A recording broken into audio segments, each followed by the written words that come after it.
Hello everyone, welcome to another book review. This time we've got two books in one. It's Homer's Iliad and Odyssey. These are the Oxford Books Classics editions. They're the paperback ones because I could have got the Odyssey in hardback, but the Iliad, unfortunately, it's no longer in production and there's like none for sale. It's quite tragic. So what can I say about this, the Iliad is quite long, well, compared to the Odyssey, and in my experience, the Iliad was kind of harder to get through, just because, like, it was just battles, and more battles, which is, I guess it's cool if you'd see it on the big screen, but for me, reading it was still like the same thing over and over again. People I'd never heard of, listing off their achievements. Oh, I'm son of this person, grandson of this, but it was all that. But I will say though, I still enjoyed it. Like coming into it, I just bought this because I was getting into Greek mythology seriously for the first time. Bought a bunch of books, and I was like, okay, well, I'll start with like the two like foundational texts. The one of the first few texts we have, besides like Hesiod and epic fragments, and these are kind of like the gold standard. Everyone, in the ancient world has read these and based stuff off of these. So then I was like, well, I'll start with this. And I don't regret reading. In fact, I wish I had read it earlier. I just feel like everyone should at least read one of these. Preferably both, of course. I just really enjoyed it. Like, I came in thinking, oh, it's going to be boring. It's going to be language that I just cannot get through because it's all antiquated. But no, this translation, at least, maybe if you read, like, I don't know, Pope's translation, it would be hard to get through because it's all, early modern English, whatever.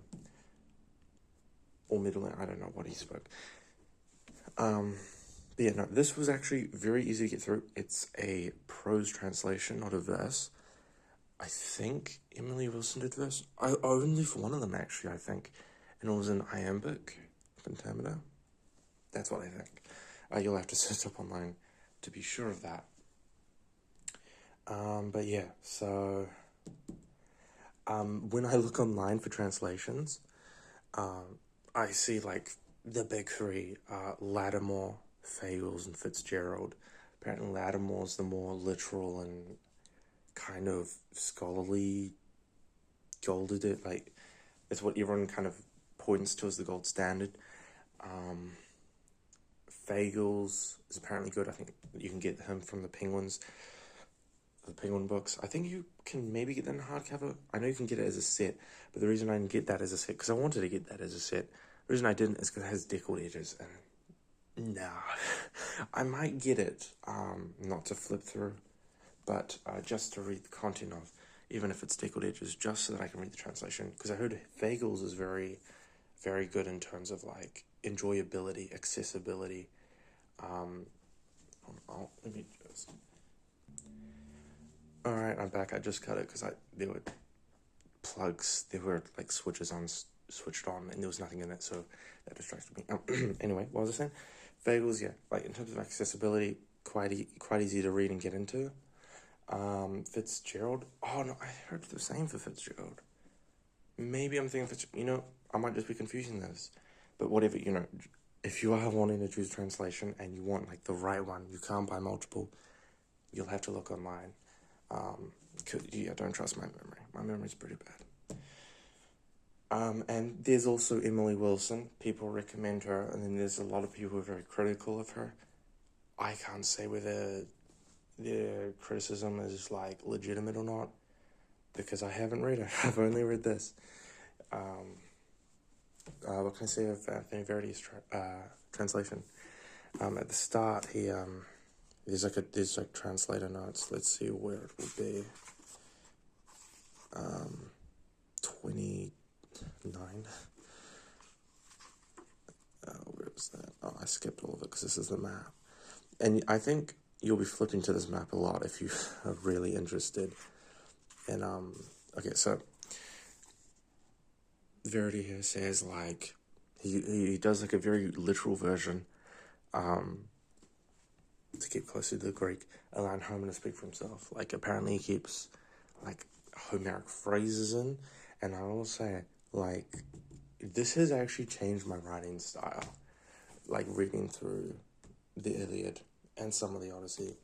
Odyssey less so, but the Iliad has definitely changed my writing style. Like, it's just so good. I don't know. Now, this book, I don't know if it came with it or if I just managed to do it, but it has these very nice, like, fold crease things. I don't know if they're like official or whatever. I don't know if anyone else likes these, but I do, because it just means, like, there's a place to fold it, and it's not, like, random. Sometimes you'll get folds that, like, go diagonally into that corner from there, and it's just the ugliest thing I've ever seen. Yeah, so as for what's in it, you do, like, there's, like, just the author and stuff and a brief summary, translated, introduction and notes. So here are the contents. The books don't have summaries of what's happening. You just need to know what the books are. I know the Wikisource translation, or there are multiple translations on Wikisource. I think it might have been Pope's, or who's the other one that the Barnes & Noble's hardcover uses that translation, which is also pretty old. I think they use, like, thou and thee and stuff. I don't know, I forgot, not important, but yeah, so you'll need to know what is actually in the books. Though, at the end, okay, I'll get to it in a sec, in the end, it actually shows summaries of the notes. So you get the introduction. People say you should just go straight to the start. Maybe do the notes first, but you should skip the introduction till the end. That's what I did for the Odyssey. Because the introduction does spoil. So if you don't want spoilers, don't read the introduction, because it goes over, like, kind of the major plot beats. There's, like, a story summary, and then kind of talks about the themes inside. So if you want to go in blind, skip to the notes, I guess. You don't have to read the bibliography. I would read the notes just so you can get, a background on the text and the translation and whatever. The maps, there's only 2 maps. They're not too useful. Well, they're kind of, but not everything is marked. So you've got a Greece map. Bring it up to the camera. So, yeah, that's the Greece map. They don't mark Sparta, but it's Lacedaemon there, I believe. I know how to pronounce that. And this one's of Asia Minor, I believe. Yes, map to Asia Minor. And, Troy. And then all the allies of the Trojans are all here. And so when they mention, like, the armies from Phrygia or whatever, you can see, they're from here. There's Mount Ida, where Zeus sits. Crete, Rhodes. So yeah, you only get those 2 maps. They're sufficient, but they don't include all the locations named. So the introduction. So yeah, you get, like, talks about the composition. It talks about just the poet's voice, the theme of Achilles' anger. The Trojan War. Yeah, those are the notes. Notes on the text. Notes on translation. Sleek bibliography. A lot of stuff. And then you get straight into the text. Now, and this is with all Oxford Words Classics, one thing you'll notice is that there'll be stars every so often. And I'll bring this up to the camera. There'll be stars there. What's that about, you might be asking? There are notes at the back of the book. I would prefer if they were inline, so you wouldn't have to, like, go back and forth. But then again, there is sort of a nice thing where if you're already aware of all the notes, you've already read them, you can just read the text and not be, like, encumbered by the notes. That's one good thing. If we go back to the contents... Here we go. Explanatory notes in 410. It also includes an index of personal names.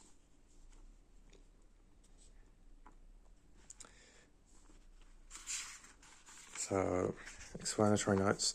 So you'll see book one. You'll get a pretty good summary, which is very good because it shows, for each plot beat, it shows the lines that occurs in. Odysseus does this and that at lines 431 to 487. And then basically, this is page 3. So you'll have a star at anger. You flip here, and then the first few words or kind of sentences, there'll be like a ... If it's a very long sentence, you kind of match that up, and you go, okay, that's the note. Then you go down to the next one, afar. Wait, is it the same one? Yep, because there are a bunch in between inside the text. I was looking on the right side. It has line numbers, but only every 5 lines. Up the top here, it shows like the lines, so you can just kind of like flip through, I guess, and find the line you want up here, and then manually find it across the side like a chessboard, I don't know. Yeah, and so, yeah, basically, to read any Oxford Broad Classics book that you want to look at the notes, you really do need 2 bookmarks. One for where you are in the story and one for the notes, which is a bit annoying, quite annoying, but hey, the notes are good. I love the notes. That's why I always get Oxford Broad Classics, just because the notes always give you some background information. And they allow the translation to be more literal than it otherwise would. For example, there's like an epithet or something used by Athena called like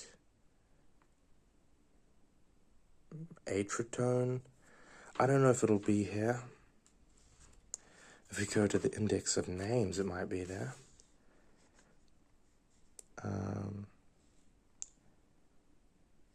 Atritone.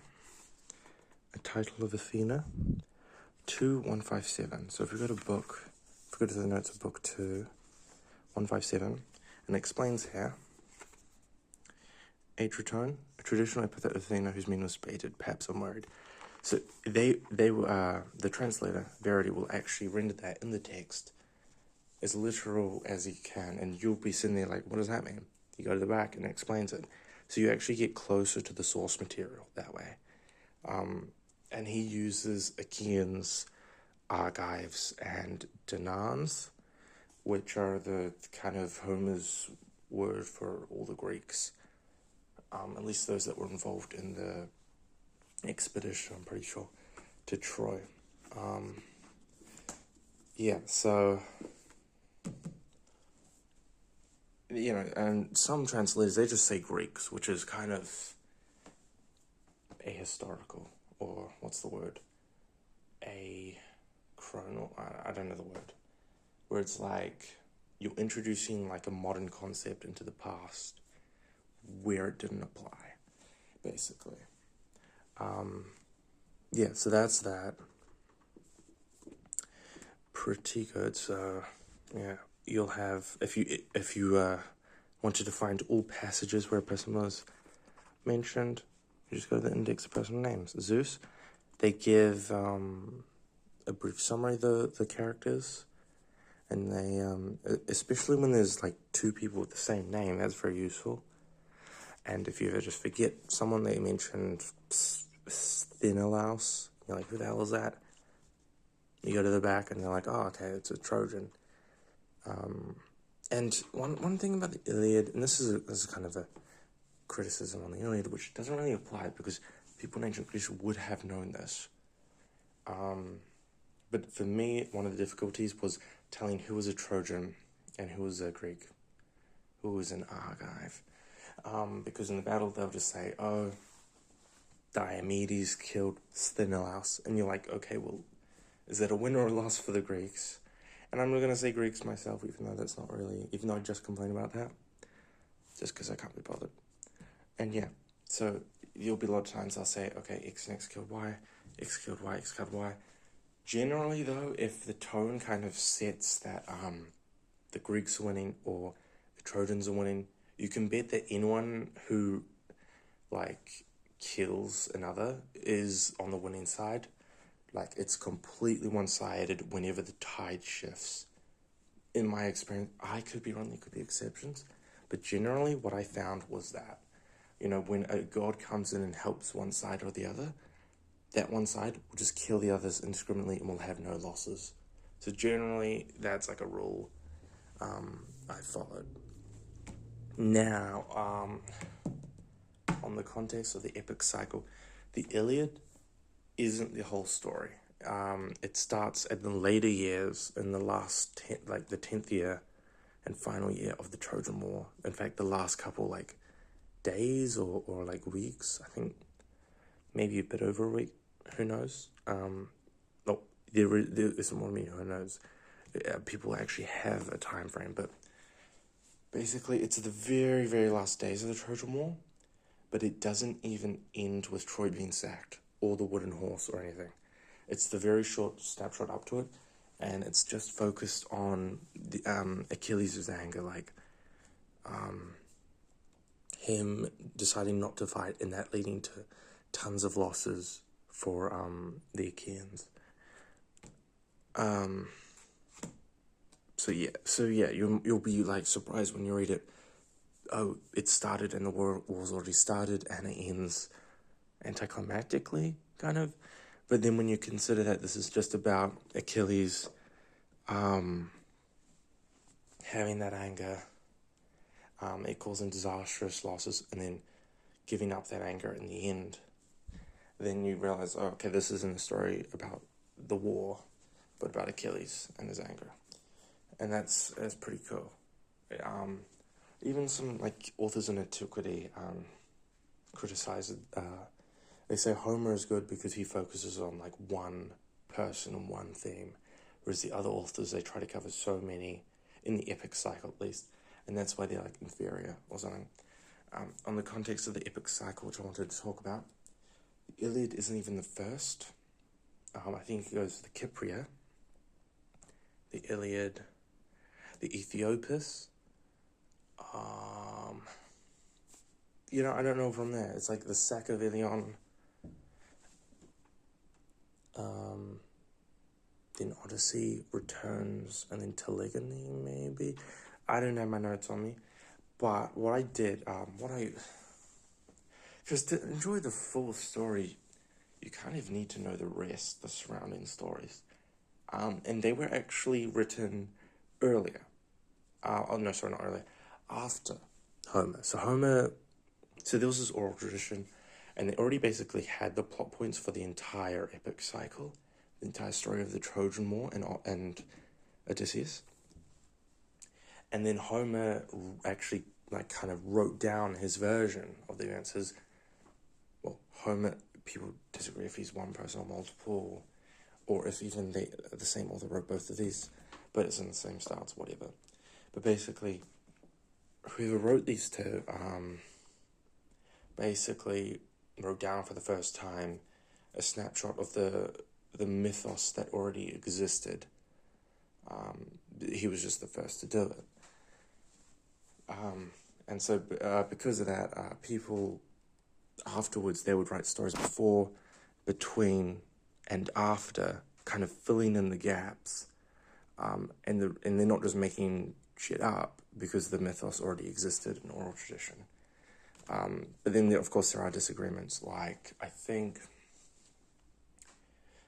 in one poem of the epic cycle, Agamemnon sacrifices his daughter Iphigenia and Artemis just comes out, because Artemis, demanded it, and then she comes out and saves her and whisks her away to some island. But then in another variation, I don't know if it's another poem in the epic cycle, or if it's a later work, but the other version just says, Iphigenia was just killed. And in the amazing TV series, more accurate than the Troy movie, I think it's called Troy: The Fall of a City. It's a mini series, it's a TV show, 8 episodes, very, very, very good. Not completely accurate, but it's the best adaptation of the Iliad that we've seen. In fact, not just the Iliad, it also has events before and after.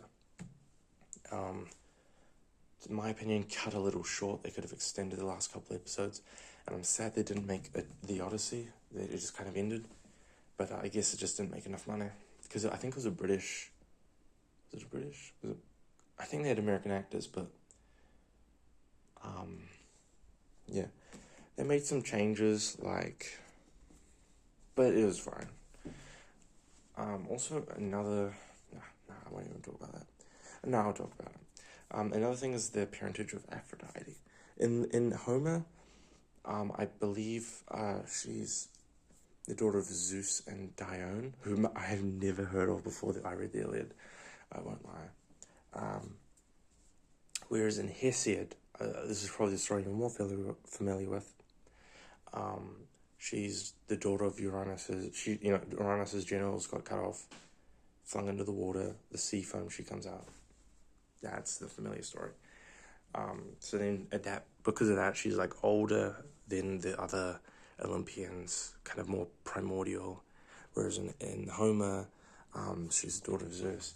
And another thing is the parentage of Helen. I believe in the Iliad, she's the daughter of Zeus and Nemesis. Actually, you can confirm that by going in the index. Whereas in the other versions of the myth, she's I think just a human.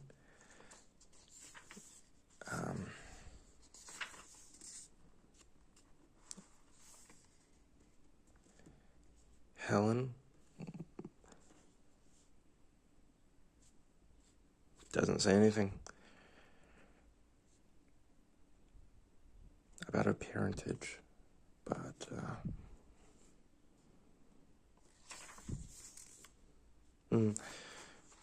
also another thing I was surprised at when I was watching the TV show,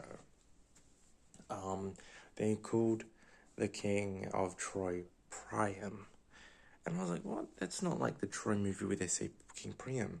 And I searched up, it is pronounced Priam, and I was pronouncing the Priam in my head the whole time. That's embarrassing. I kind of know now, after so many Greek names, kind of how to pronounce them. And it's always weakening at tons of vowels and putting the stress somewhere later in the sentence. I swear that's the pattern. Euryale, Eratosthenes, It's so weird, because I know how the Greeks pronounce that, or specifically the ancient Greeks. I can't do the tones, but Aphrodite, stuff like that. And then I'll usually sometimes pronounce the Greek names close to the Greek pronunciation. I'll say C's, which would be kappas in Greek, ancient Greek, and I would say K. I'll use hard K, or hard C, because it's a C letter. But then you look at the official pronunciation, and it's a soft C, and it's whatever, Okay, I was getting off topic. I was getting off track. Anyway, each book is around less than 1,000 lines, I believe. I don't remember one that goes over 1,000 lines. I think on average is 500 or 700 lines. 900 is the exception. But yeah. Oh, and also I want to talk about one of the most underrated moments.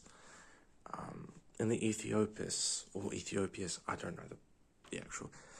In one of the poems that come after, Okay, so what you need to do is you need to search up Greek epic fragments, Loeb Classical Library. There's a book on archive.org.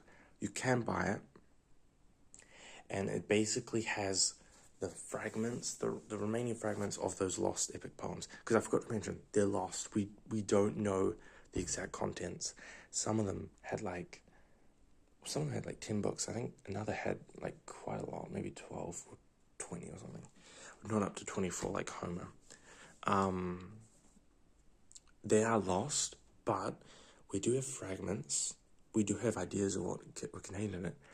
And most importantly, the biggest thing for me is we have summaries. I think they're called epitomes. I don't know, but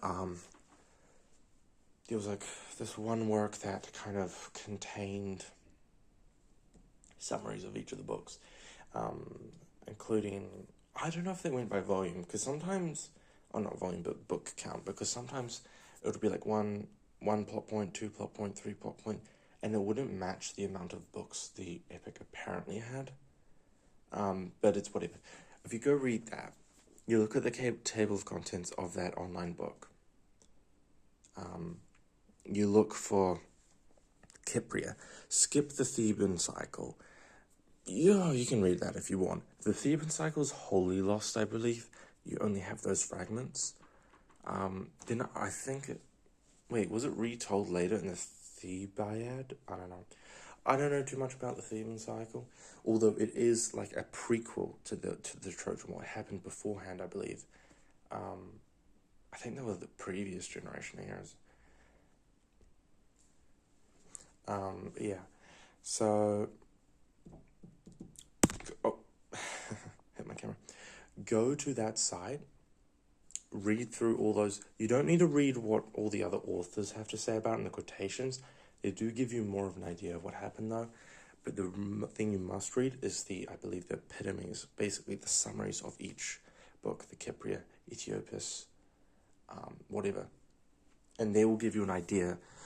What I would do, if I were you, is I would, before I even read the Iliad, I would read the Cypria, the summary of the Cypria. Or you could even go on Wikipedia and look at the summary there. That probably has like more English and like better English, copy edited, and they probably drawn from other sources about what happened there too.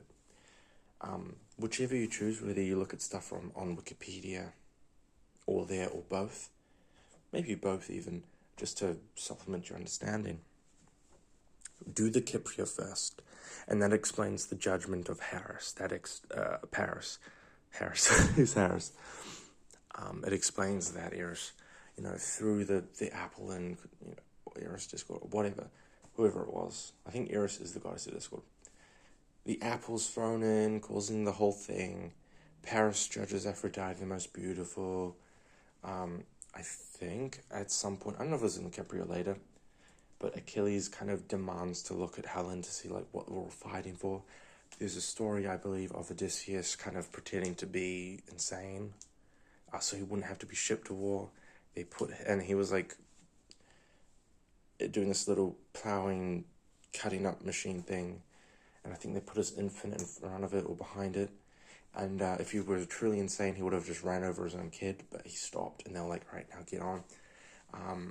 I think there was a tale about Achilles being raised and cross-dressing as a girl to kind of get out of war too, because I think his mother knew he would either live long or forever or whatever, or live momentarily if he goes to Troy, like he'll get everlasting fame, but he'll die, or something like that. Maybe I'm thinking of the Troy movie, but I'm pretty sure that was also part of the myths. Yeah, so where was I going with that? Yeah, I completely forgot.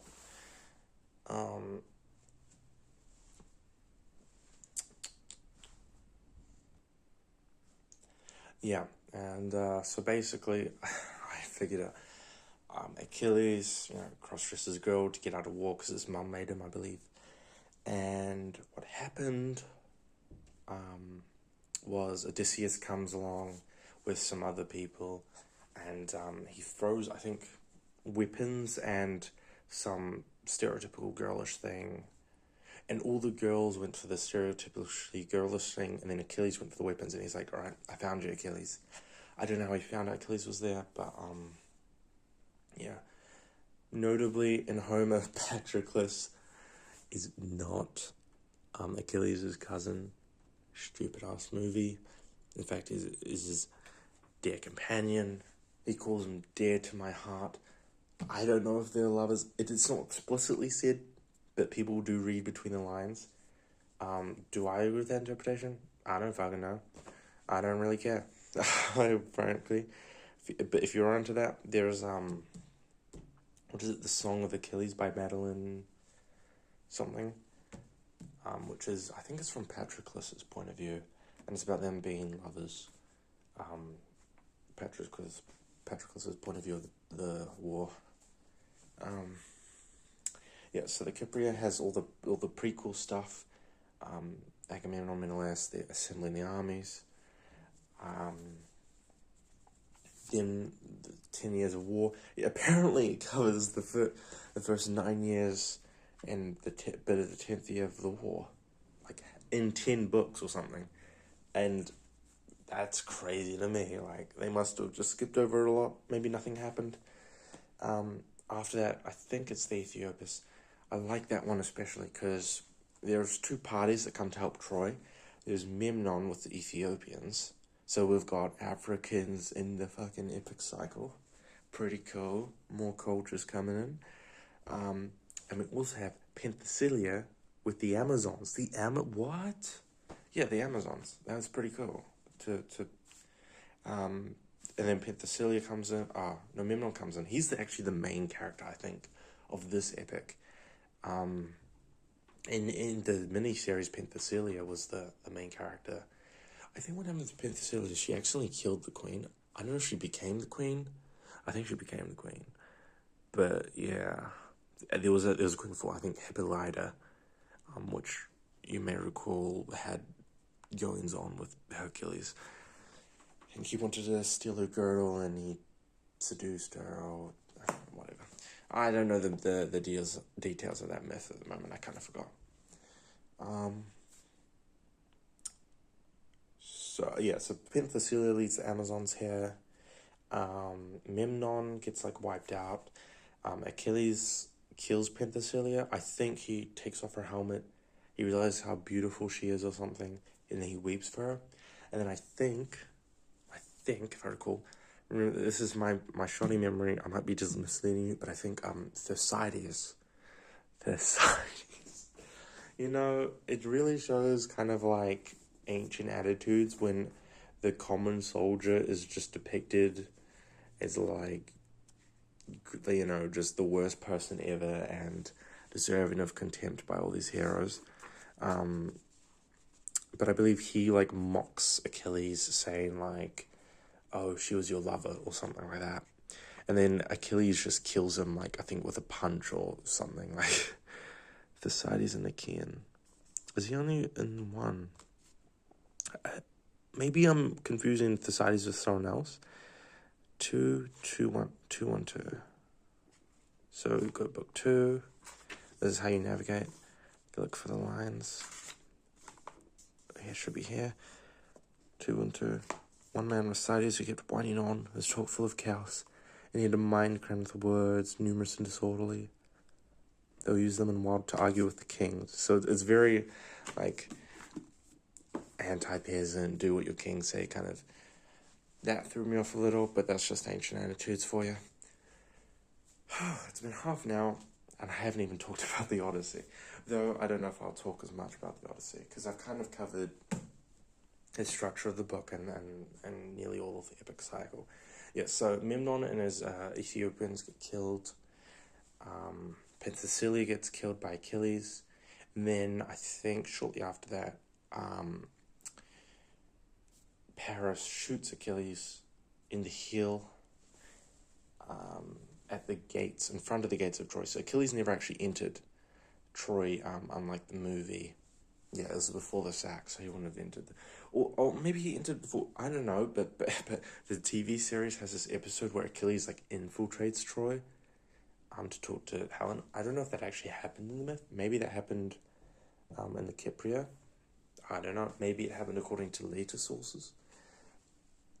But that was an interesting thing to watch. Where am I going with this? Yes, Achilles dies. It's a whole thing. They hold funeral games for him. Odysseus and Ajax, I think, the Greater, not Ajax the Greater. What is it? Ajax, because there's Locrian Ajax, then Ajax, which is also called the Less Ajax, and there's the Big Ajax. I'm just gonna say Ajax the Greater. They fight over his arms. Odysseus wins Achilles' arms, like his really good shield, which has like a massive description. And if you look up online of depictions of the shield, it's very, very beautiful. Definitely like Hephaestus made. Odysseus wins, and then Ajax commits suicide because of that.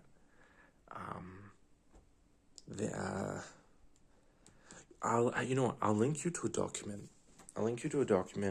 And that document is basically my, I've copy-pasted the summaries from Loeb, and I put them into an orderly kind of timeline. And if you want to read more about all that, do so. It's very, very interesting. I did label book 1, book 2, book 3, but to be honest, the books don't line up, so don't take that as canonical. That was just because in the summaries and the epitomes, they were labeled bullet points dividing the plot, like 1, 2, 3. I just labeled them books, but yeah.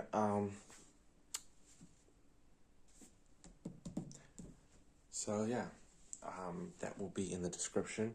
My channel might still be like locked under suspicion. That happened when my Arcane video reached exactly like 200,000 views, I think. They kind of locked it under suspicion, which means I need a photo ID or just continue posting and get like activity.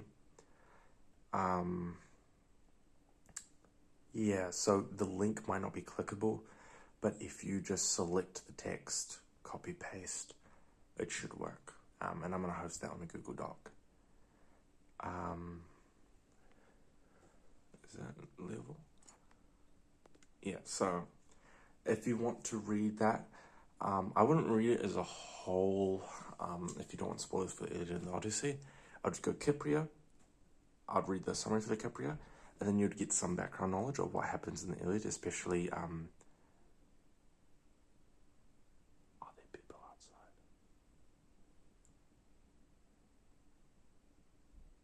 There might be people.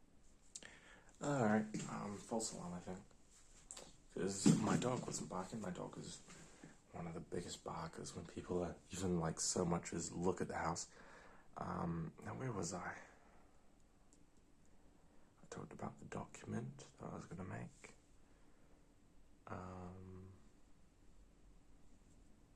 Oh yeah, so read the one for the Kypria, the summary, then read the Iliad in full. The summaries I just copy pasted from the back here of the Iliad and the Odyssey. Should be fair use because I'm not using it commercially, and they're just extracts. It's not even the main text in full, not even the Iliad. And then there's all the other stories in between. Read all the summaries for all of them, except Telegony, which is about Telemachus's. It's about what happens after the Odyssey. I think Telemachus's fate, Odysseus's. I'm not going to spoil. I've already spoiled a lot for what happens. And what happens before the Iliad is fine, I guess, kind of. Because there's not much on it anyway. But what happens after the Iliad is kind of spoiled. Though everyone kind of knows the story of Achilles. Oh, yeah, one thing I forgot to discuss. something that I had thought was fact turned out not to be so. So I think everyone kind of knows the story of how Achilles' mother, I think Thetis or Themis, no, Themis was the council, the divine council lady, right? And then Metis was the wisdom titan that Zeus swallowed to keep him in his head, and then also gave birth to Athena with. And then Thetis was the sea nymph. I get those three confused so much. It's incredible. I think Thetis was a sea nymph who had a child with the Argonaut Peleus and Argonaut and Hera. And then he grew old because she's immortal, so she still stayed there, same age, and he grew really, really old. And they had Achilles, who was Achilles is actually younger than Patroclus in the Iliad. The Troy movie would have you believe that Achilles is older, that he's the older. And so people say that if there were a sexual relationship between the two, that Achilles would be the bottom, so to speak. So that's what, because since he's the younger one, apparently that's just how they did it in Greece. Yeah. I always imagined Patroclus as the younger, kind of more naive companion, just based on the Troy movie, where he was the younger cousin, less advanced in combat, needing, guidance and stuff. I mean, he's less advanced in combat in the myth. Anyway, the myth about Achilles being dipped into the river Styx, but needing to be held by the ankle, otherwise he would fall in to get immortality. That was a later creation, did you know? Because in the Iliad itself, it actually contradicts this narrative. He gets wounded on like the shoulder or the arm, like he gets nicked by an arrow or something, or he gets slashed. I believe by Aeneas, maybe? I think it was by a demigod at least. And Aeneas is the son of Aphrodite, right? Aphrodite and someone else. Because there was a whole plot point about how, since Achilles is the son of just some sea nymph, and Aeneas is the son of Aphrodite, like Aeneas has a higher rank in divinity-wise, something like that, and that he should be able to defeat Achilles. I don't think he does, though. Of course, we know Aeneas survived the Trojan War, went off on his own adventures in the Aeneid, and then founded, I think, Latinia. I'm not confident in this. I have the Aeneid right in my room, but I have not read it, because I'm trying to get through all the Greek books first, before I go to the Latin. Even though Aeneid should have followed either the Iliad or the Odyssey, I mean, I guess it's kind of at the same time, having this at the same time as the Odyssey, kind of after the Iliad, I think. Then I haven't read it, so I don't know if it takes place way in the future. And I know Aeneas has his own Odyssey, and that many people say it's just a copy of the Odyssey. But I will say that, I think I'm still going to read it. I think it's still a valuable piece of literature, even if it's a copy. I would view it more as like a homage to it. More as taking inspiration,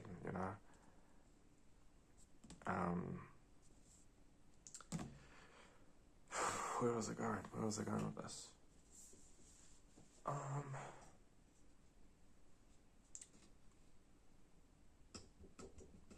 just yapping a lot, aren't I? But this is just, I'm just interested in it, so that's why I'm yapping.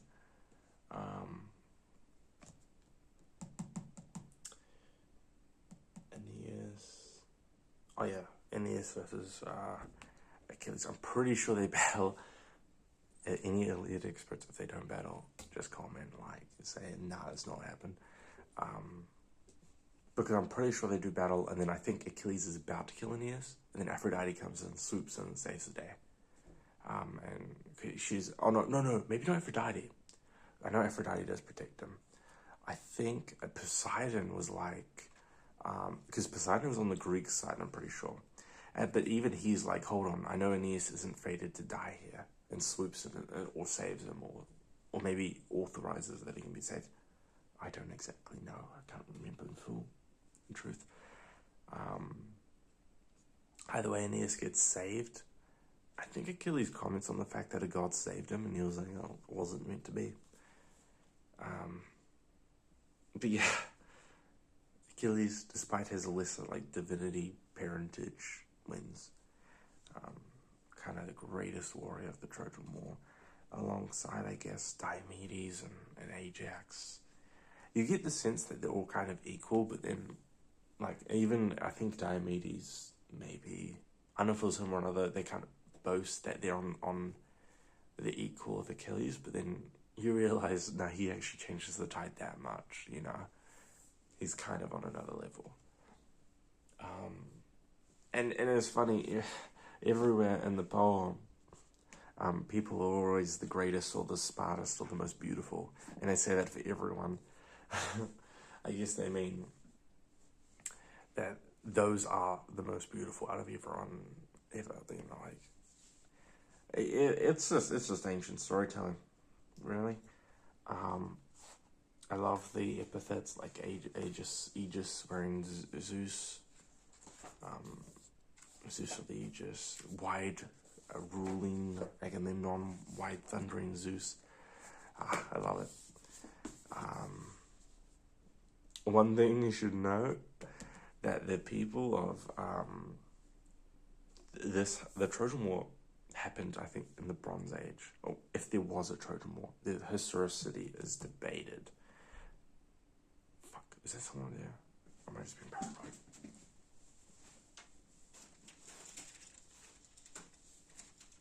This one's right now. I'll need to cancel this for another day.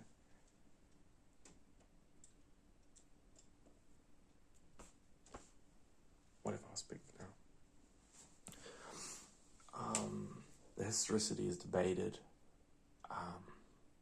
People say, obviously Troy has been destroyed before, the actual site of Troy.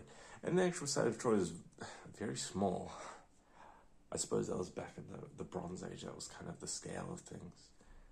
And that's why I guess, the smallness of the Troy miniseries can be forgiven, because it kind of was that small size. Compared to the Troy movie, where it's this massive thing, and the armies are just absolutely massive. The catalog, book 2, has the catalog of ships, which is just them kind of listing, all the Achaeans, all the people on their side. And people say it's kind of boring. I actually kind of spit past it, it wasn't too boring, actually. And I thought the Iliad would be a whole lot boring, but it actually kept my attention quite a bit. Yeah, so the speeches are good. Prime at the end, and that was very, very heartwarming. Very beautiful to see. Nestor, apparently, I read him as this kind of serious, old, wizened figure. I think on Wikipedia I may have seen this, that he constantly talks about his past achievements, because he's very old. He's ancient. And he's even more ancient in the Odyssey, when he's 20 years older. And he's from a way, way older generation, and he is, he's constantly saying, oh, back in my prime I did this. Back in my prime I did that. I was capable of this. Oh, this reminds me when I was in this battle, in that battle. Gods I was strong in. That sort of thing. He says that a lot.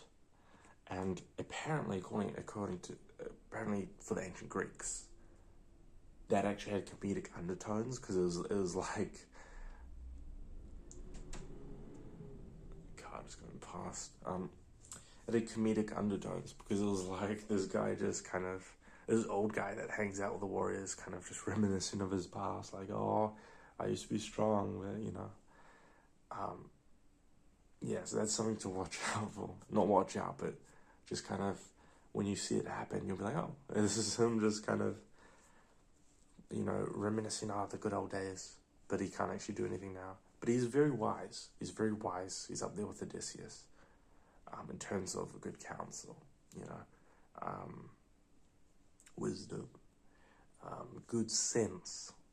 And I will admit, like, Agamemnon, coming in, I thought Agamemnon was going to be the biggest piece of shit ever. He's not really the biggest piece of shit ever. Like, he does shitty stuff. But then all the Greeks do. Like, let's be fair, they enslave people. Agamemnon, yeah, he takes Briseis. But then he basically gives her back, like, soon after. Way sooner than the movies and TV shows would have you admit. Like, he wasn't that stubborn on it. Once he realized, like, the gods were cursing him, Apollo. Oh no, that was for Chryseis. Once he realized that Briseis, you know, if he just gave it back, then they would start winning the war. Once he realized that, he offered again and again and again, like, to give her back. But it was Achilles who was denying that, saying, no, I'm not going to accept any of that. And he even resisted Patroclus as their friend. He resisted that, those at all possible points, at least until the death of Patroclus. And yeah. And then he was just like so overcome with rage. The way that the TV series did it, that was interesting. They made it so it was a plot.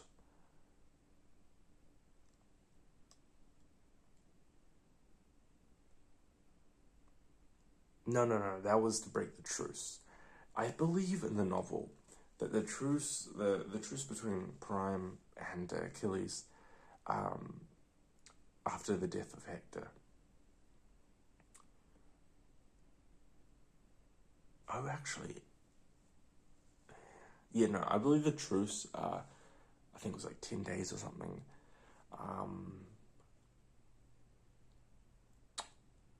I believe the truce was held. As far as I'm aware, I'm pretty sure they were all being very noble about it. But in the series, cunning Agamemnon gets this guy to assassinate one of Achilles' guards and says, and frames it on the Trojans. And then Achilles rejoins the fight after that. And then there's this whole heartbreak thing. Oh no, actually, the truce was happening while Hector's funeral, and this ends with Hector's funeral. I didn't want to spoil that much. I keep spoiling though, because I want to talk about it. Nearly an hour, and all I've talked about is the Iliad. Crazy. Well, I won't have much to say about the Odyssey. Even though it's probably the more... Sorry, yawn. It's probably the more easily read of the two.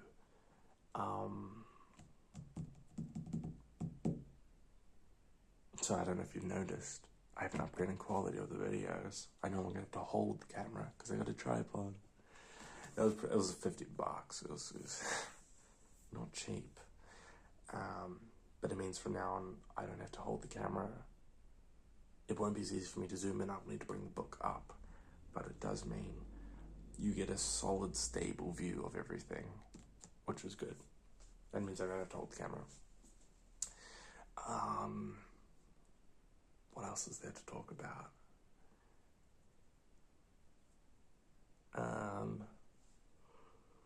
Yeah, I think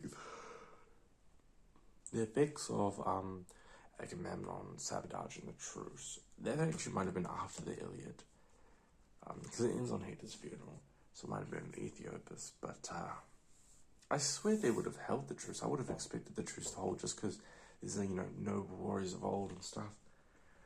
Agamemnon, not the greatest piece of shit I've ever seen. I've seen worse in fiction. I guess just he gets a bad rap. Deserved. He's kind of an arsehole, I won't lie, but he's not as much as I was expecting to be of an arsehole. And surprisingly, Agamemnon and Menelaus, they're kings. Agamemnon is the king of kings, the wide ruling, but he fights on the front lines. Agamemnon and Menelaus, I have to give it to them. I don't want to give it to them, but I have to give it to them. They do fight on the front lines. and they do get their hands dirty, and they are nearly killed at several points. I think they do fight. They're not just at the back; they're fighting, and I think that's cool. Sorry for the yawning. I just woke up. Just woke up and had a shower and had breakfast. So, yeah, I'm still pretty tired, not woken up yet. Anywho, I think I'm done talking about Iliad. That's basically all I have to say. Then, for Ethiopus, we have Memnon of the Ethiopians and Penthesillian Amazons coming to help Troy. They're defeated. I think after that's the sack of Ilion. Ilion is the Greek name for Troy. Another Greek name is Troia, which is where we get Troy from. But they call this city, I think it's like Hattusha or Watusi or something. It's a, the Trojans, I think they spoke Hittite or something. Because they're on Asia Minor. They're on Anatolia. So they would speak Anatolian, one of those languages. Yeah. It's pretty good. I can't help it.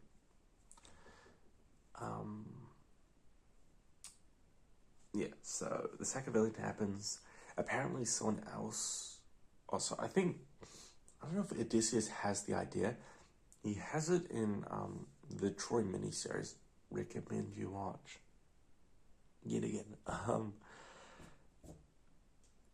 But apparently someone else builds it. Like this builder. Like, I think his name starts with I.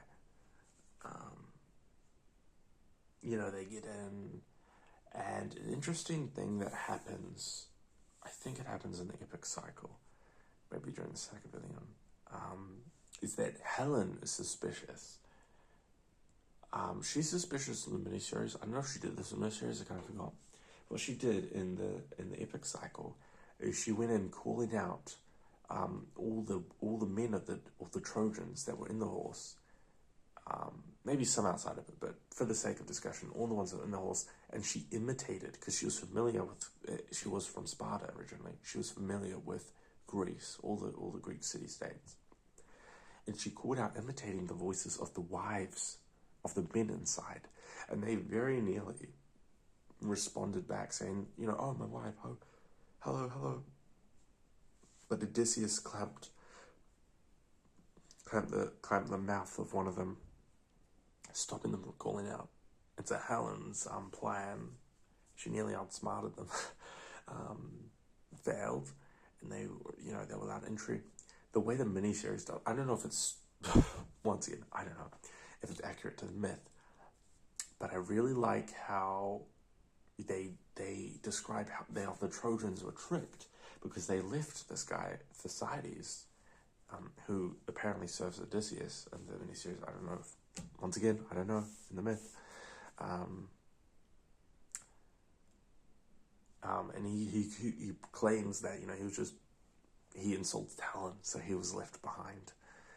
And then he fills them in on that the horse was a sacrifice to Poseidon, so that they would be able to have safe travel back, because they didn't get it coming forward, and that's because Agamemnon fucking insulted, Diana, insulted Artemis by saying, like, he's better than her at archery or something. Fucking idiot shit,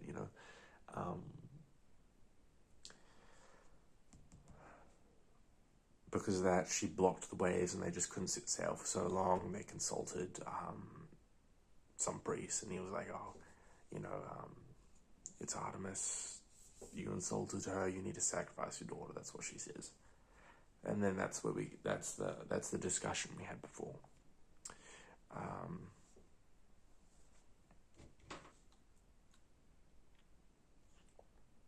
Drink of water.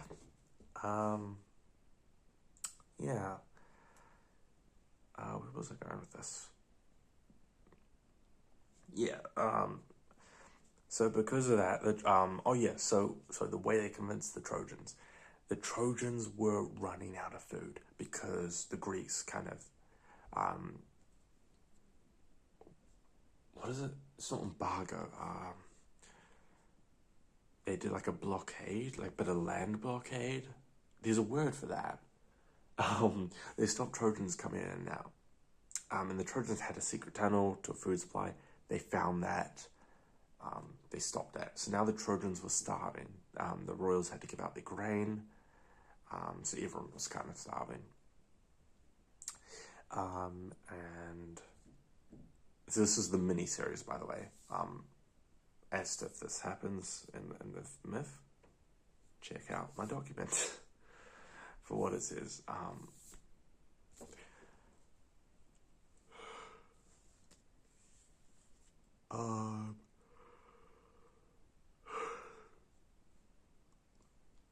Yawning again.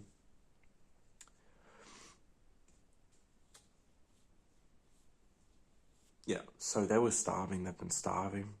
And what happened was the Greeks put grain in the belly of the beast, so to speak. And so the Greeks, of course, they had tons of food. They were getting it from the outside.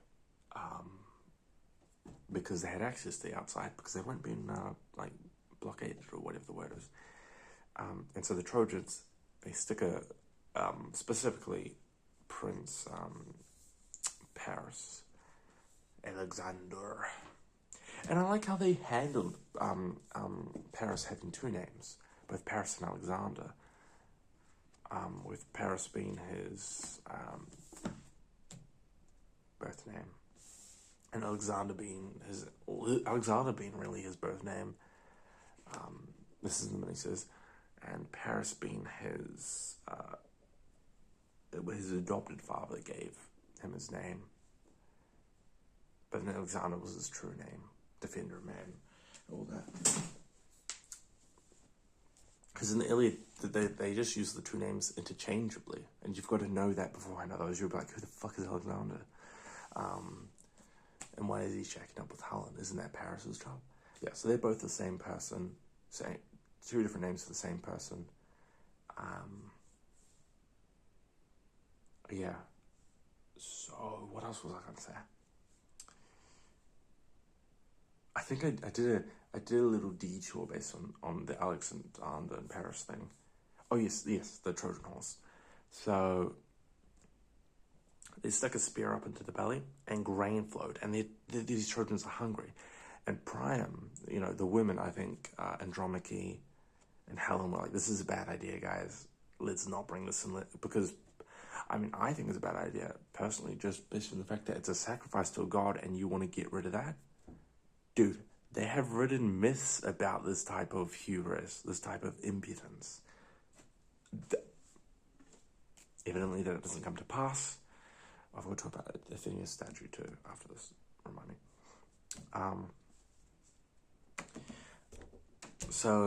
But then Priam was like, they've been starving us for so long. They made us use all our grain. We need this grain. Let's take something from them for once. And he's thinking, if we take away their sacrifice, maybe the god won't grant them safety over the seas. So they bring the horse in, and they're like, and everyone celebrates. You're like, yeah, we've got grain, and we defeated the Greeks.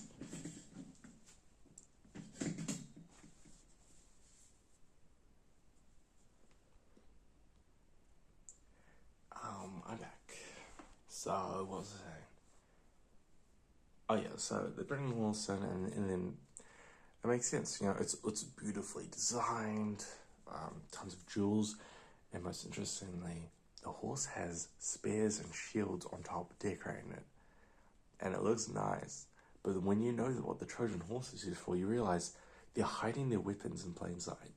That's diabolical. That's crazy. They bring the horse in, everyone gets free grain, they're celebrating, and when the guard is down, they come out, they take the sword and spears, because the Greeks sailed off beforehand, to fully sell the trick.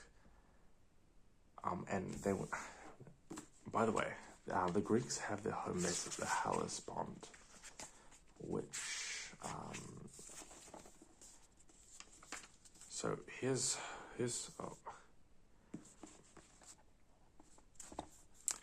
Troy. The Hellespont, I believe, is this little land that I'm touching right now. So they were on there, I believe, and that was their main base, and they attacked Troy from there, I believe.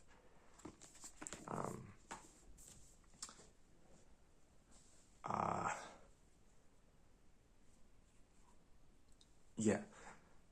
So they sailed. I don't know if they sailed to the Hellespont or like further out, but the Trojans saw that, and they were fully convinced they left. And when night came, they came sailing all the way back. The people inside the horse opened up the gates. They killed everyone in the way, and then an army went in. Sack of Troy. Everything falls apart. The Trojans let the guard down. They're celebrating right now. And there are Greeks inside the city. And they take it.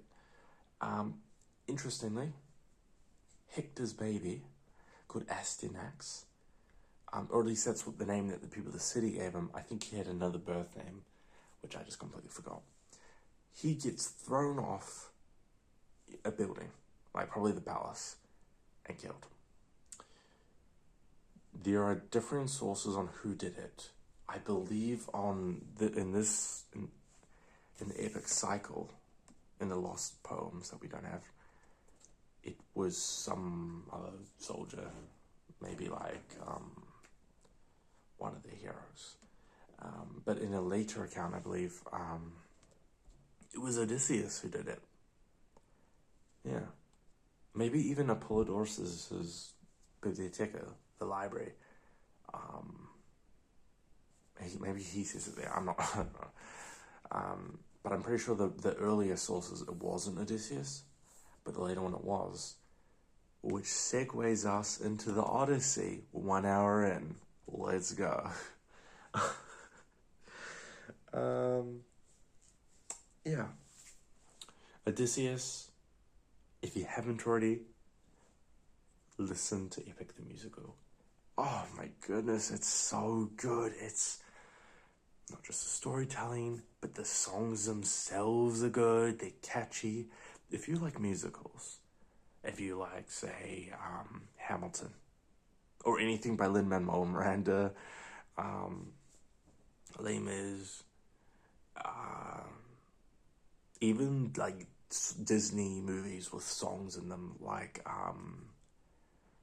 another Lin-Manuel Miranda one is what is it?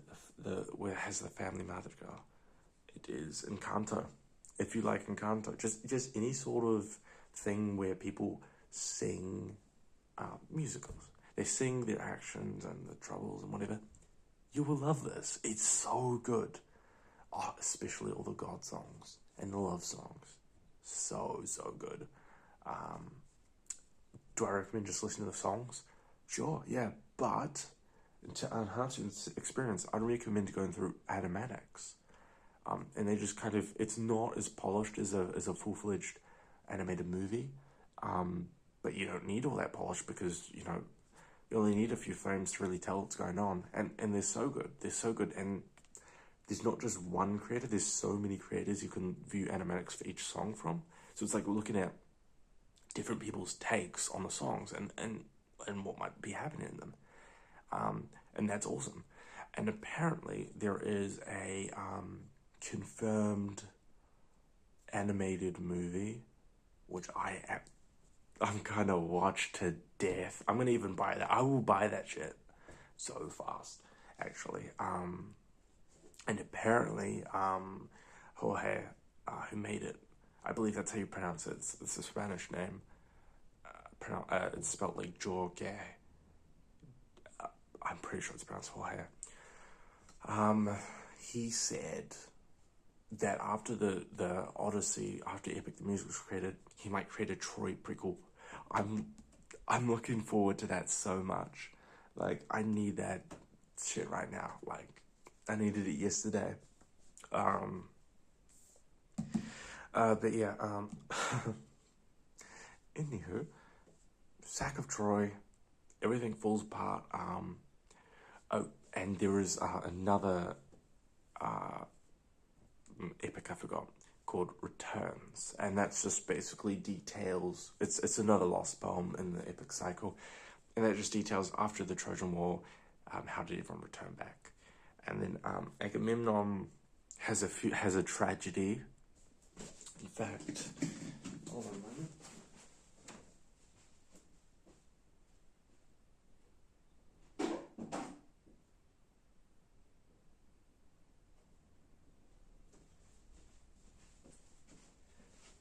Agamemnon has a tragedy called the Oresteia, where I think he gets murdered by his wife, who was seduced by this person called Aegisthus. So let's read this. When Agamemnon was murdered by his wife Clytemnestra, and his son Orestes must avenge this, only Orestes appealed to Ghost and saves him from his mother's furies, breaking the bloody chain. Yeah, so this is a play by Aeschylus. I have not read it. It's another Oxford of Classics. And apparently it's the only tragedy trilogy, because apparently in ancient Greece, tragedies and maybe comedies were made in trilogies.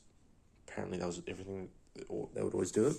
And this was the only one to survive, only trilogy to survive. There are single plays and maybe like a grouping of two plays that exist, but it's the only trilogy from tragedy, not specifically comedy.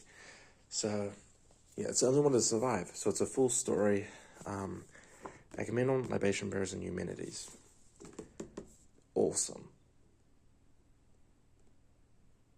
Oh, there's one outside, I swear. So I'm going to put this back. Also, another thing that I want to show you. Virgil's Aeneid. I'll actually compare the sizes of all these. So Aeneid's going to be at the bottom. So, slightly shorter than the Iliad, it looks like, but longer than the Odyssey. And this was, of course, made in Latin. I think the text is... No, there's a lot. So the lines are actually longer.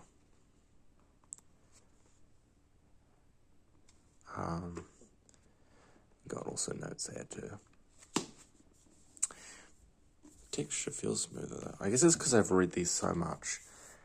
They've been worried, whereas this I haven't really touched. This is by Frederick Arl. But yeah, so this is Aeneid. Have not got to this yet, as you can tell by the lack of a fold, whereas these have folds, creases. But I'm looking forward to it. Yeah.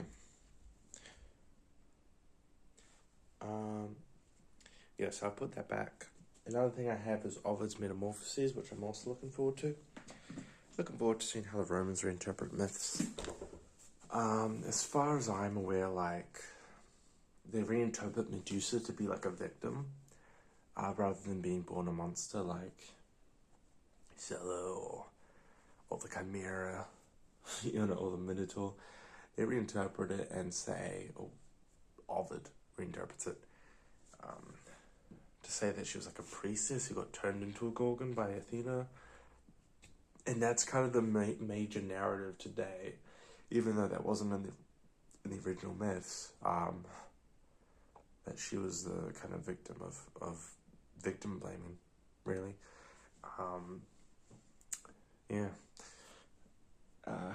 Interesting to see what happens there. Metamorphoses. I think all the poems have a theme on metamorphosis, on change. And there's another metamorphosis that I want to read. It's also called The Golden Ass, I think, by Apuleius. And that is tells the story of like Lucius in his travels. I think is it the only Roman novel to survive and fall? I don't know. But basically it contains the story of Eros and Psyche, which I think is called Cupid and Psyche, which is, from what I've read of Stephen Fry's Mythos, it's a very compelling story. And I wanted to read that. Okay, 1 hour, 15 minutes, and can I talk about the Odyssey? No, I cannot, actually, because I need to go back to where I was on the returns. So the returns, everyone's returned back. Agamemnon, he has this whole issue where he gets murdered and shit, and his son has to avenge him. That's a separate thing. Everyone really goes back to their cities, though. Menelaus, Helen goes back to Sparta, and she becomes the bride again. By the way, on the issue of whether Helen consented or was she just kidnapped, whether she was made to fall in love or fated to, or if she fell in love naturally, because I know Aphrodite promised,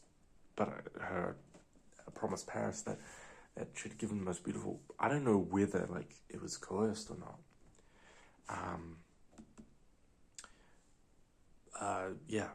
I don't know if it's said in the Kypria at all.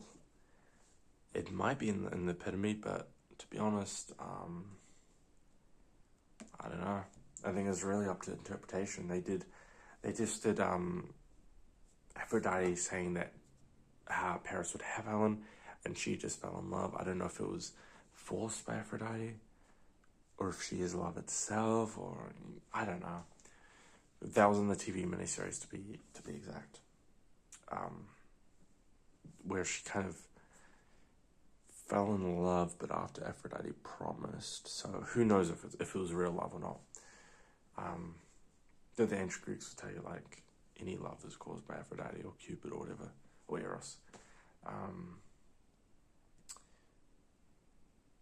So Menelaus and Helen are back in Sparta. Nestor's back in Pylos, I think. I don't know. Everyone's back to where they came from except Odysseus. He gets lost at sea or whatever. I think.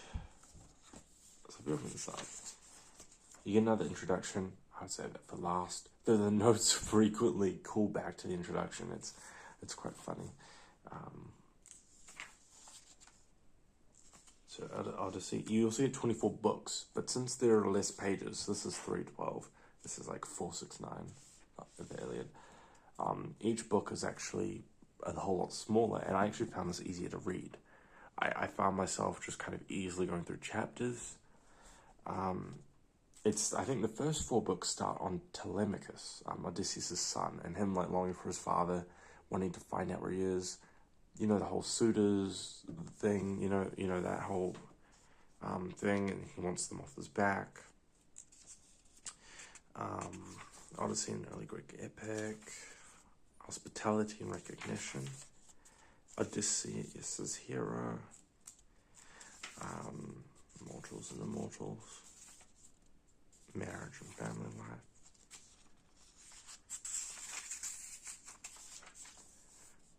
Notes. Translation.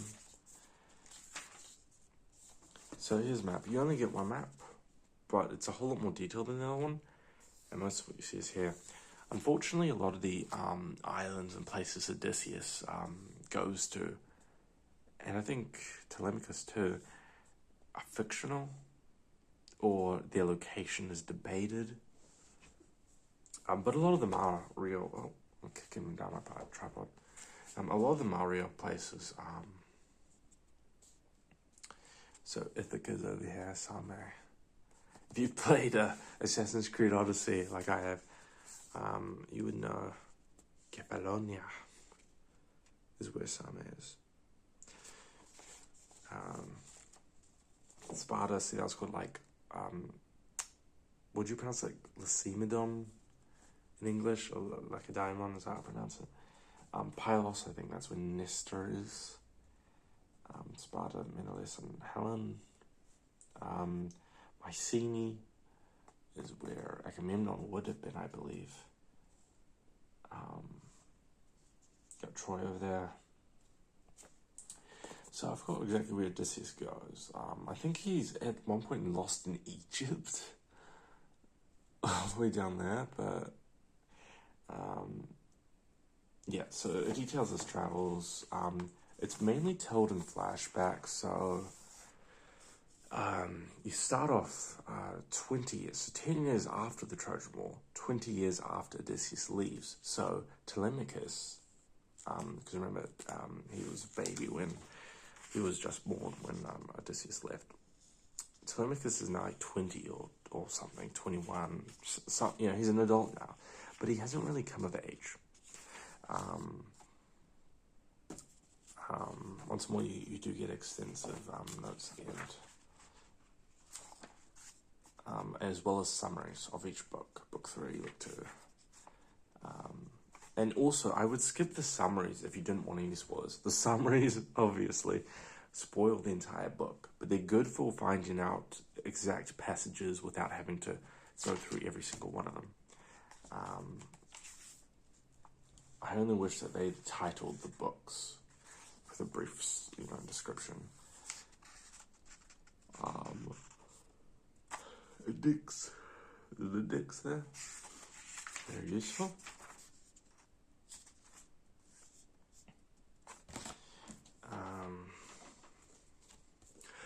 And also, the Cypria details that actually the Trojan War was masterminded by Zeus, because Earth, Gaia herself, was like groaning or something and saying, there are too many humans, it hurts, or something. Too many humans and it's harming me. And then Zeus hears that and he's like, all right, well, I'll plot to kill a bunch of humans. And so then it kind of makes sense that Helen is the daughter of Zeus and Nemesis. I think Nemesis got raped, I'll be honest. I can't quite recall though. But that kind of makes sense. She was kind of a trap from the start, like Pandora. So all this was plotted by Zeus, and they actually kind of capture that in the Troy miniseries. Zeus kind of schemes to have the Trojan War happen.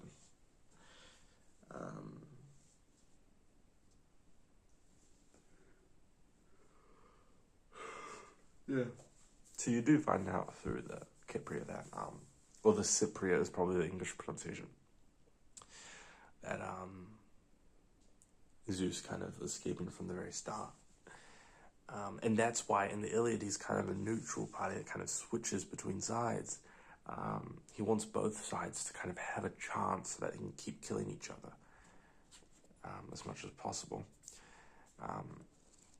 Though he only takes the Trojan side, because I think he's on the Greeks to begin with, kind of. But he takes Trojan side because Achilles was like, I've been wronged. Mother, can you go talk to Zeus? And his mother, Thetis, is like, Zeus, please, I entreat you.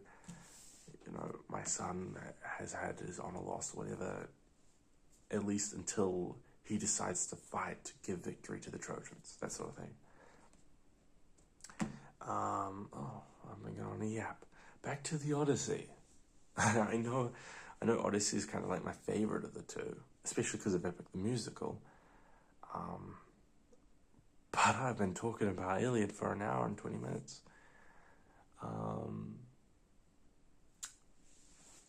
So, I wonder if I'll even be able to upload this, because there are limits to the limited user thing that I am now.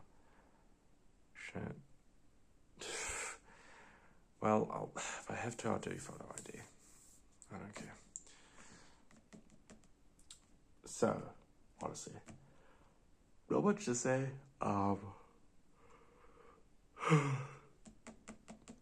It's told 10 years after Trojan War. Odysseus has been gone for very long. Oh, not necessarily 10 years. I think that's just when he comes back. Because I think he's held by Circe for like 7 years or so. So who knows? But yeah, he's been traveling all around, trying to get home. Poseidon hates him. Polyphemus. He goes around, he keeps being turned back or imprisoned on not Circe, I meant Calypso for 7 years. So he gets imprisoned with Calypso's island of was it like Aegea or something? And then he schemes his way back.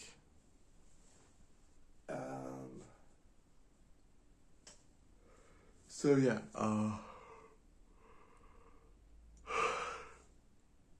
so basically it's told in flashback mostly.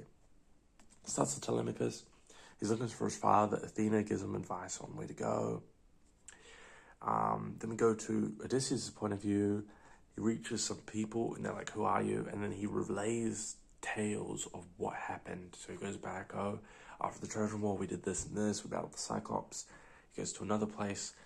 They're like, who are you? What happened? Do you know anything of Odysseus? And he's like, I know some of Odysseus.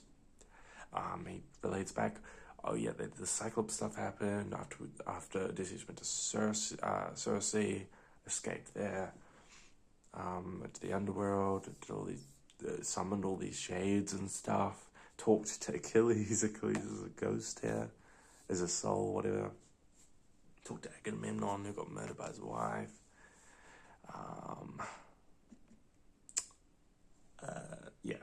And that's how they tell it, basically. It's him about to come home, and then everyone asks, do you have any news on Odysseus? Or, what happened with him?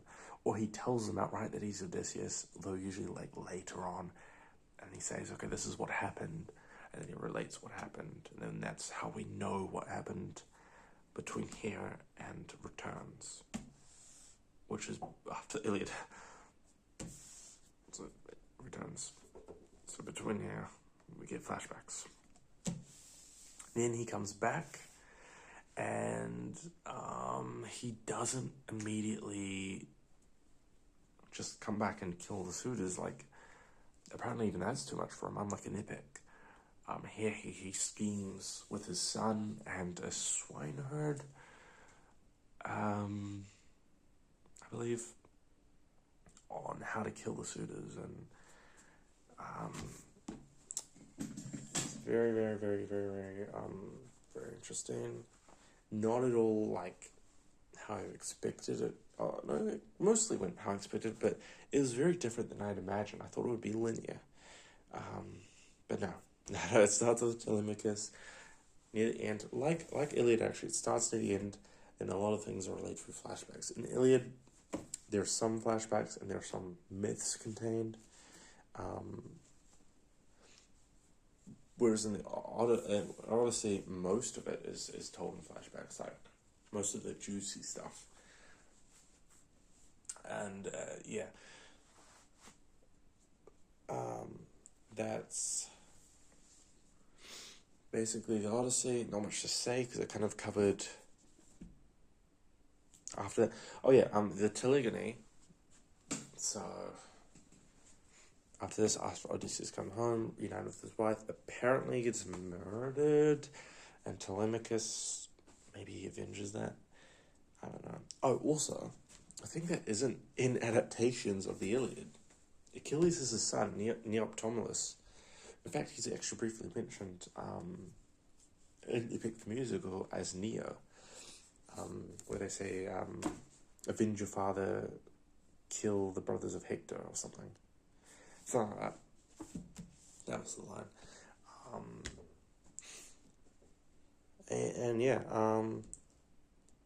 They don't mention his son. Actually, I don't know if his son is actually in the Iliad, but he's definitely in the parts in the epic cycle between here and here. Especially after the death of Achilles, he kind of comes in and takes center stage and is one of the main heroes.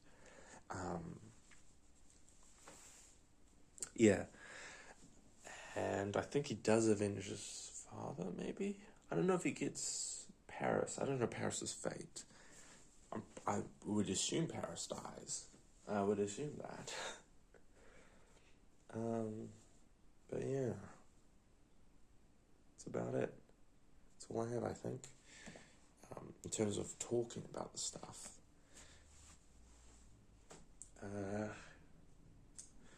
So, my thoughts on the Iliad and Odyssey. Final concluding thoughts. The Iliad, it's like a war film, except it starts in media res, or in medias res. I don't know if there's an S there. It starts in the thick of things and ends in the thick of things. It's kind of just like a montage of battle clips.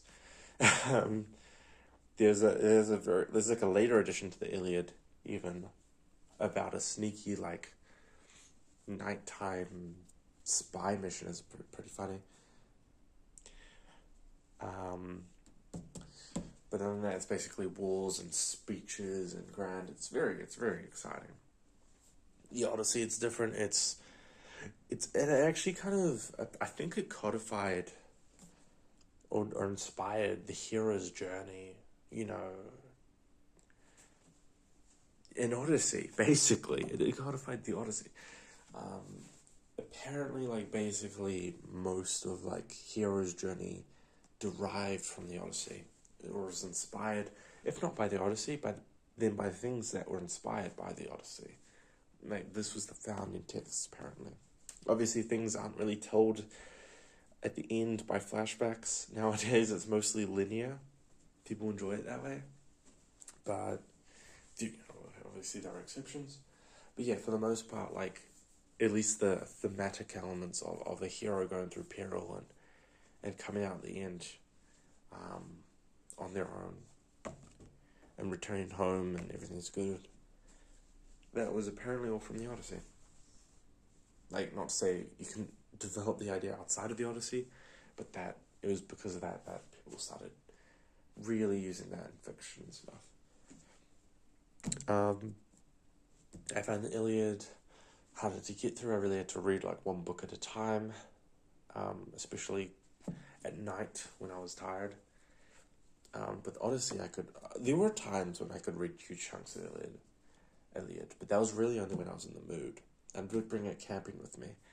You know, I brought the Iliad, the Odyssey, and the Aeneid camping with me. We were camping for 2 days, and I didn't even finish the Iliad. Like, I don't know why I expected to finish the entire, 3 books. I don't know what I was thinking.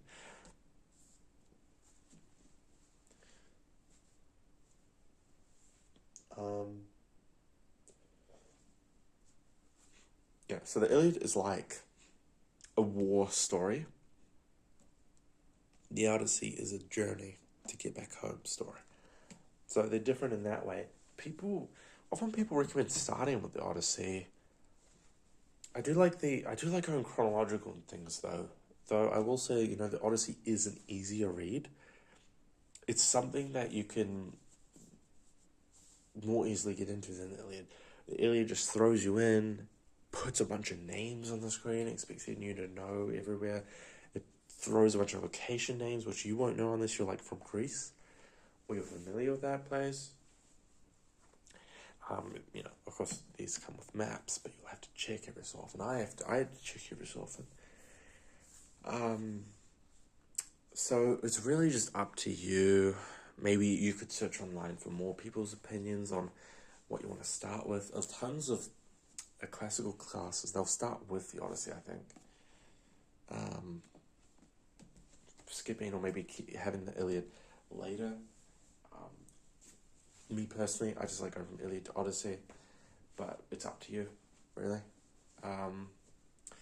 Would I recommend it?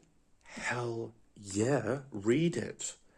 I honestly, genuinely think everyone should read the Iliad and the Odyssey, especially the Iliad though, at least once in their life. Like, it doesn't have to be from a famous translation. Anthony Verity, I've heard really nothing about it. I've heard 2 reviews online, and that's with me Googling and trying to find anywhere I could for Verity, for a review on the translation of Verity. And I will say, it's a good translation. I liked it. I enjoyed reading it. It was very captivating. I haven't read Fables. I haven't read Fitzgerald. I haven't read Lattimore. I haven't read Wilson. But,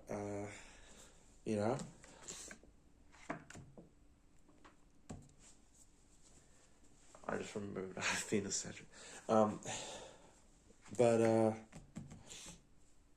This translation is good. And if those translations are better, then all the more reason to get into it. Just buy them instead of this one, but it's up to you really.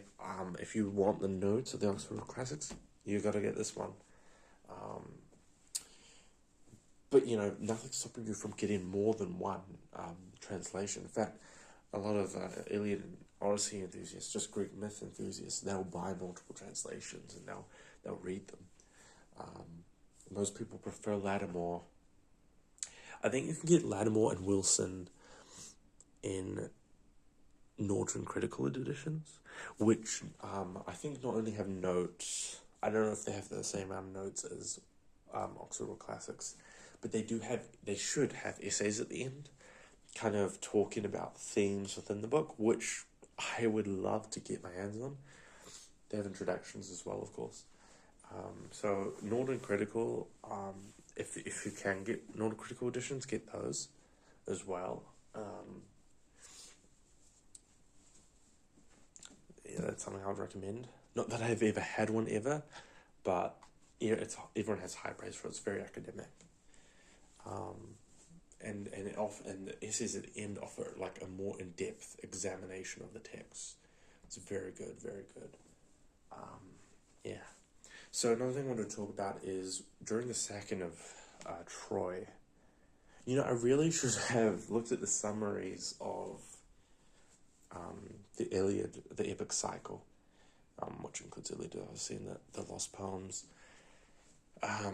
before, so I could actually tell you more in depth and more accurately about them. But Athena had this statue. I think it was a wooden one, or some sort of wooden thing that was precious to her. And it had a name. And Ajax, I think Ajax the Lesser, maybe another character, but I'm pretty sure Ajax the Lesser burnt it or something, or did something that pissed Athena off. And Athena's on their side. I don't know why you would do that. Time and time again, the Greeks don't realize, just don't fuck with the gods. Don't even approach them. Don't talk to them. Just stay in your own lane. Probably give respect where it's due. But nah. This guy tortures it. Athena's pissed off at him. I think he's safe on a technicality in Troy for a bit. But then he leaves, and in the returns, I believe, when he's going back, I think Zeus strikes him with a thunderbolt on request of his daughter, and he just dies. I think that was Ajax the Lesser. Whichever one didn't commit suicide, I think it was them. So yeah, it's not a good time to go to war if you're named Ajax. That's just how it goes. Yeah, so an hour and nearly 40 minutes later, these are my thoughts on Homer, the Iliad and Odyssey, the translation by Verity. Read it. It's so good.